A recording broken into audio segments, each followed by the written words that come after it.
Welcome to Let Me Fix This. Enjoy the video. You start with the essentials. Confirm your tablet's OS and make sure the app that provides the widget is installed.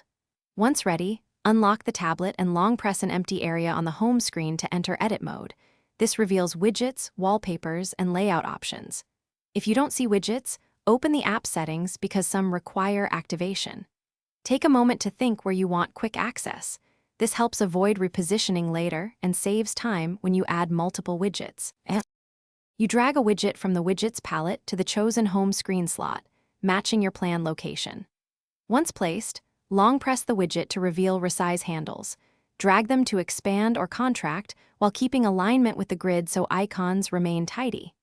If your tablet supports stacked or smart widgets, create a stack by dragging widgets of similar size on top of each other. This conserves space and surfaces the most relevant content. Make sure widgets have permission to refresh in background for live data. You finish by arranging widgets and icons so the most important info sits above the fold. Test each widget to confirm it updates and responds to taps. If a widget appears blank or frozen, first check app permissions, network connectivity, and background refresh settings, then force close the app and reopen it. Once done, restart the tablet if issues persist. As a final step, remove the widget and reinstall the providing app only if necessary. Then add the widget again to. Thanks for watching. If you found this helpful, don't forget to like and subscribe.